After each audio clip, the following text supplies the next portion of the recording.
Hello, कसं काय public? काय चाललंय सगळ्यांचं?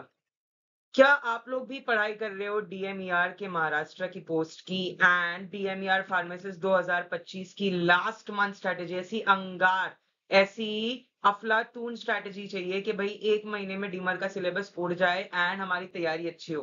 तो जी हाँ, आज मैं आपके लिए लेकर आया हूँ एक एक्सक्लूसिव बहुत ही बढ़िया टेक्निक। पहले तो ये स्ट्रेटेजी दो किस्म के लोगों पे अप्लाई हो जाएगी। एक जो वर्किंग है और एक जो नॉन वर्किंग है। मतलब कि जो काम कर रहे हैं साथ में वर्किंग प्रोफेशनल्स और एक जो स्टूडेंट है या कुछ और या फ्री ड्रॉपर रिपीटर है।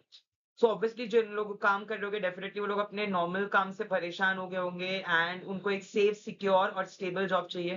बिकॉज डिमर की जॉब रेप्यूटेड भी है, गवर्नमेंट की है, बेस्ड है, सिक्योरिटी और पैसा भी अच्छा है। कैसे हम अपना दिनचर्या या स्केड्यूल प्लान करें? सबसे पहले तो ये सिलेबस है। ये है फार्मा पार्ट एंड ये है नॉन फार्मा पार्ट। अब इस सिलेबस से अगर मैं सब्जेक्ट रिलेटेड नॉलेज की बात करूं, EDL ECL essential drugs list and consumable list 100% इससे एक क्वेश्चन फिक्स है। लिख के ले लो। डिसइंफेक्टेंट 100% इससे एक क्वेश्चन फिक्स है, आएगा। जीएमपी 100% एक क्वेश्चन आएगा। ऐसे नहीं कि लिख दिया है तो इन दोनों में से कोई एक पे एक क्वेश्चन आएगा। रोल ऑफ हॉस्पिटल या कम्युनिटी क्लिनिकल फार्मेसी तो हम ऐसे ही उड़ा देंगे। ड्रग स्टोर बिजनेस मैनेजमेंट से इन्वेंट्री कंट्रोल पे एक क्वेश्चन आएगा, VED, FSN, EOQ, ABC. Food and drug administration act से एक क्वेश्चन आएगा।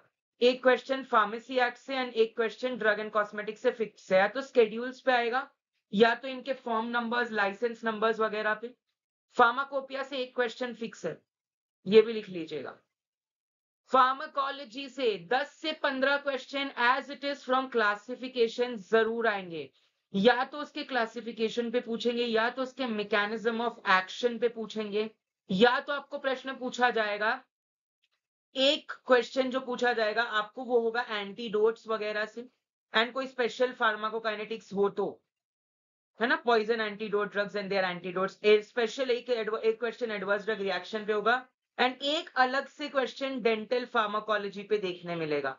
तो यहीं पे मैंने आपको 25 से 20 क्वेश्चन बता दिए डियर।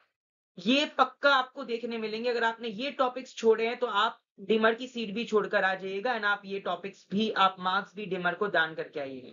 नॉन फार्मा, अब नॉन फार्मा एक ऐसी चीज है जो कभी फिक्स हो ही नहीं सकती। मतलब आप कितना भी पढ़ो वो कम है, वो महासागर है। जीके जितना पढ़ते जाओ उतना कम है, बट महाराष्ट्र का जीके, महाराष्ट्र के करंट अफेयर्स, महाराष्ट्र के स्कीम्स आपको पता होने चाहिए। अलग अलग जो प्रधानमंत्री बाल सुरक्षा योजना है, जन औषधि है, बहुत सारे अलग अलग प्रोग्राम स्कीम्स है जो गवर्नमेंट के निकले, वो आपने पढ़ने हैं। जनरल साइंस है, फिजिक्स केमिस्ट्री बायो जो 11th 12th वाला है, या फिर आप ये एक बुक मैं बता रहा हूँ यूसेंट जनरल नॉलेज, ये भी एक बहुत अच्छी बुक है। ये भी आप डेफिनेटली पढ़ सकते हैं for general science part. Sports culture, अगर कोई इंपॉर्टेंट स्पोर्ट्स कल्चर कोई जीता हो, राइट टू इंफॉर्मेशन एक्ट, बिल्कुल। आरटीआई एक्ट से एक क्वेश्चन जरूर आता है and Maharashtra public service act से एक क्वेश्चन जरूर आता है, तो दो और हो गए। तो मैंने आपको कितने सारे क्वेश्चन इसी टॉपिक से करवा दिए। ओवरव्यू ऑफ स्ट्रेटेजी, आपने ज्यादा से ज्यादा मॉक टेस्ट देनी है एंड प्रीवाईक्यू, क्योंकि इसके 2 या 3 साल के पेपर ही अवेलेबल है। पीवाईक्यूज भी लगाना है और इंपॉर्टेंट टॉपिक्स जो मैंने अभी ऑलरेडी आपको बताया। अब 1 महीना यानी कि 4 हफ्ते, अब 4 हफ्ते यानी कि हर हफ्ते में 7 दिन होते हैं। तो सर ऐसा क्या करें? फर्स्ट वीक में आपको एनाटॉमी उड़ा देनी है, पूरी की पूरी एनाटॉमी। ठीक है, उसमें से 2 दिन एनाटॉमी फिजियोलॉजी प्रॉपर। 2 दिन आपको ईडीएल ईसीएल के बारे में, कितने एडिशन, कौन सा डिलीशन, जैसे सुक्रालफेट, रैनिटिडीन, मॉन्टेल्यूकास, ग्लार्जीन, अलग अलग एडिशन और डिलीशन होते हैं। तो कितने हुए टोटल, कितने हैं ईडीएल ईसीएल में, ये आपको पढ़ना है। प्राइमरी केयर में कितने हैं, सेकेंड ईयर, टर्शियरी। डिसइंफेक्टेंट्स, इसमें नेम ऑफ डिसइंफेक्टेंट्स, कॉन्सेंट्रेशन के कितना डिसइंफेक्टेंट इतने परसेंट कॉन्सेंट्रेशन में आते हुए एंड उनका मैकेनिज्म ऑफ एक्शन पूरा का पूरा। तो ये टेबल से एक क्वेश्चन आएगा। अगर आपको ये सारे नोट्स चाहिए तो आप हमारे कोर्स परचेज कर सकते हैं। आगे मैं डिटेल्स बताऊंगा उस कोर्स की। अगर आपको इंटरेस्ट है तो आप कमेंट सेक्शन में डाल दीजिएगा कोर्स, मैं आपको डेफिनेटली रीच आउट करूंगा। ये सारे नोट्स अवेलेबल हैं। वीक 2, और ये आपको 2 दिन में करना है। तो 2 दिन आपका हो गया, और एक दिन पूरे के पूरे मॉक टेस्ट लगाने हैं इनके। वीक 2 में आपको फार्माकोलॉजी एंड फार्मास्यूटिक्स, दो ही सब्जेक्ट है।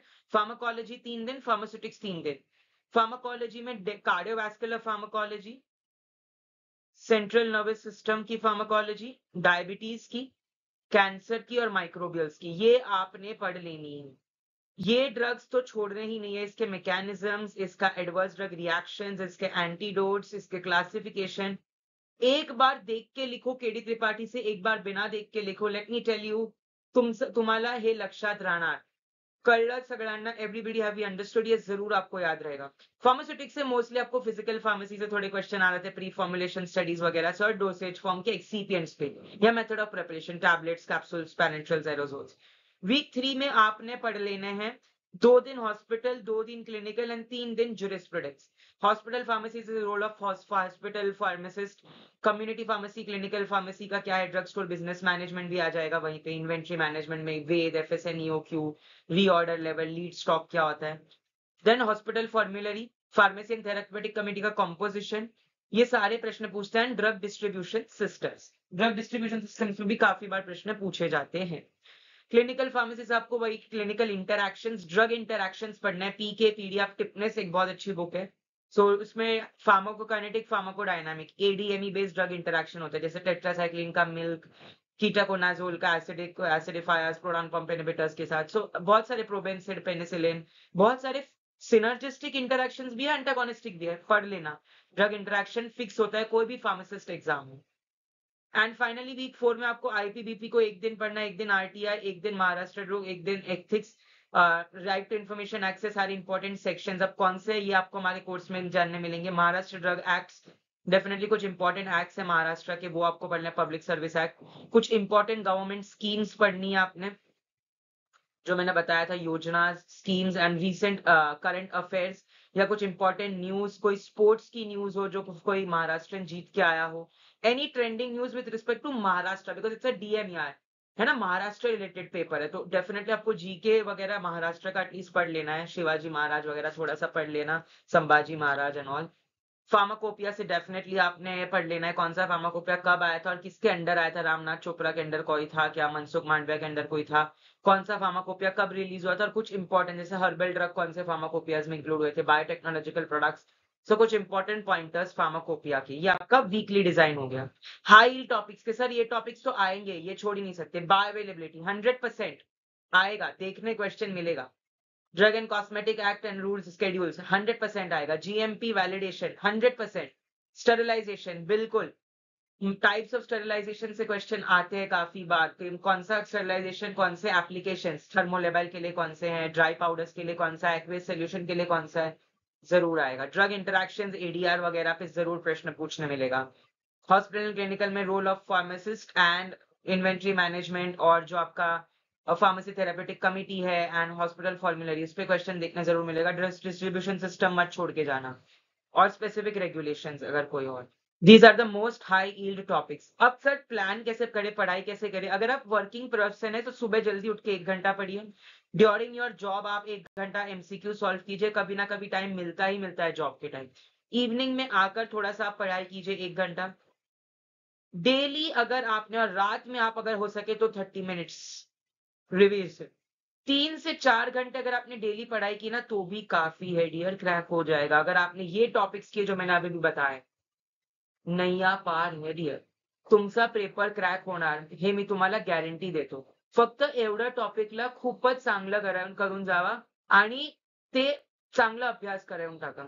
डीएनईआरचं जे पण सिलेबस मी सांगितलंय तुम्हाला ते खूपच इम्पॉर्टंट आहे, त्याला विसरू नको, त्याला विसरू नका.